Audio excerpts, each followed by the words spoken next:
Hey, everybody. Let's talk about elixirs. This subject is kind of exciting to me. It makes me feel like I'm alchemist or something. Before we begin, remember that these elixirs are part of a spiritual and energetic practice. They are not medicines, and they should never replace professional medical care, diagnosis, or treatment.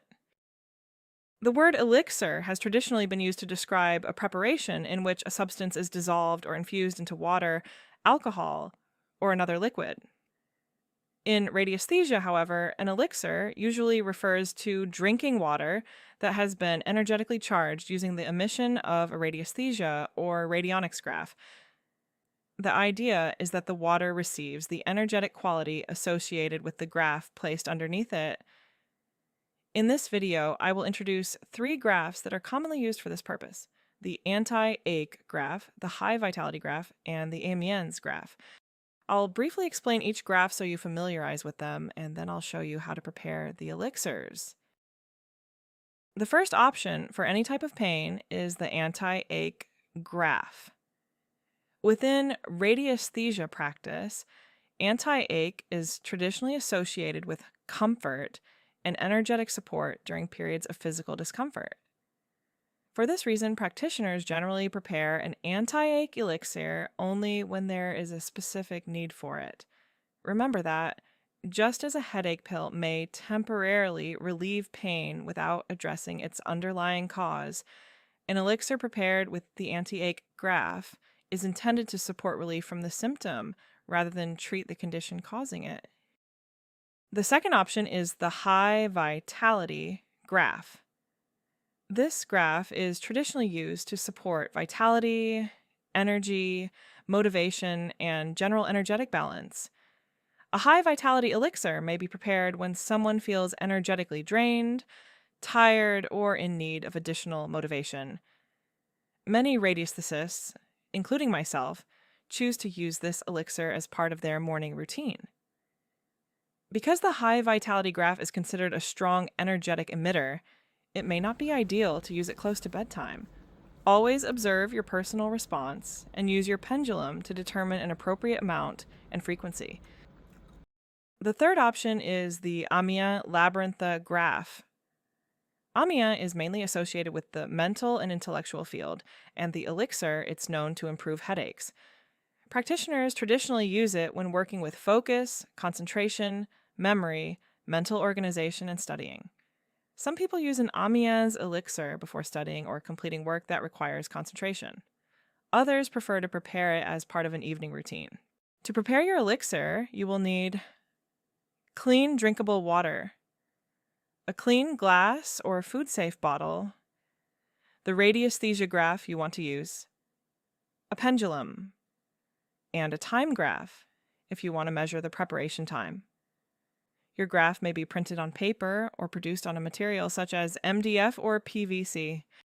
The amount of water you can charge at a time will depend on the size of your graph. For a graph measuring approximately 15 by 15 centimeters, this is approximately 6 by 6 inches, or 17 by 17 centimeters, 6.7 by 6.7 inches. I recommend using no more than 500 milliliters, approximately 17 fluid ounces, or just over 2 cups, of water. A small graph should not be expected to charge a large container such as a 1-liter bottle, a 20-liter water jug, or an entire water tank. The larger the volume of water, the larger the graph generally needs to be. Radiesthesia graphs have a limited emission area. The energy is believed to become weaker as the distance and volume increase. Respecting the proportions between the graph and the container helps create a more consistent practice. Once the water is positioned on the graph, use your pendulum and time graph to determine how long the preparation should remain in place. You might ask, what is the ideal amount of time needed to prepare this elixir? Allow the pendulum to indicate the appropriate unit and duration. Depending on the graph, its material, its size, and the amount of water, the indicated time may vary. A printed paper graph may require several hours. An MDF graph may produce a different result. do not assume that every elixir will require the same preparation time. When an answer seems unusually short, pause, neutralize your pendulum, and ask the question again using clear language. You can also confirm the result by asking, "Is this water completely energized and ready for use?" If you do not know how to use a pendulum yet, you can leave the water on the graph overnight. However, learning to measure the appropriate time with a pendulum provides a more personalized process. Does the elixir need a command? No, a command is not necessary. A basic elixir does not require a written command or a witness. You do not need to add the person's name, photograph, date of birth, hair, signature, or any other identifying material. Simply place the water directly on the selected graph for the amount of time indicated by the pendulum. The graph itself determines the energetic quality being used. Can you add crystals to elixirs? It is possible to combine an elixir with a crystal, but this requires caution. Never place an unknown crystal directly into drinking water. Some stones may dissolve, release unsafe substances, contain toxic elements, or become damaged through contact with water. The safest method is to place the crystal outside the drinking container. You may position it beside the glass while both remain within the graph's emission area. This allows you to incorporate the symbolic or energetic presence of the crystal without contaminating the water. When using a crystal, ask your pendulum, would adding a crystal be beneficial for this preparation? If the answer is yes, ask, which crystal should be used? You're going to need a crystal chart for this. If the chosen crystal can be placed in the water, you can ask, should the crystal remain outside the container? Remember that adding a crystal changes the energetic combination. You are no longer working only with the graph's emission, but with the graph and the crystal together. More ingredients do not automatically create a better result. Sometimes simpler is better. How often should you use an elixir? Well, some people use the high vitality or Amiens elixir daily for a limited period, such as 14 or 21 days. After that period, they pause for 1 or 2 weeks and observe any subtle changes in their mood, energy, focus, sleep, or general routine. This is a way to see if the elixir is being effective.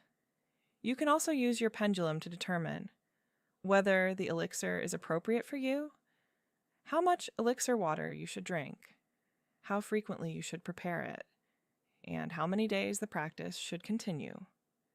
My suggestion is this: avoid using an elixir indefinitely. Periodic breaks give you an opportunity to observe whether the practice is still useful or has simply become a habit. Can you send an elixir at a distance? An elixir is a physical preparation. The water placed on the graph is the same water that will later be consumed. Because of this, a prepared elixir cannot be physically transmitted to someone through a distance broadcast. Graphs may be used remotely to transmit healing information to a person, but that is a separate subject for another video. When someone lives far away, you can instead teach them how to prepare their own elixir using the appropriate graph and safe drinking water. Final thoughts? Preparing an energetic elixir is one of the simplest ways to work with graphs. Choose the graph according to your intention.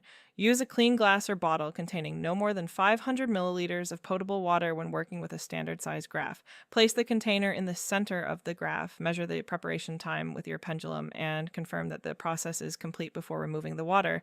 No command or witness is necessary. Crystals are optional, and the safest method is to keep them outside the drinking container. Have you ever prepared an energetic elixir using a radiesthesia graph? Let me know about your experience in the comments. And if you found this video useful, please like, subscribe, and share it with someone who is interested in learning more about radiesthesia and radionics. Thank you for watching, and I'll see you in the next video.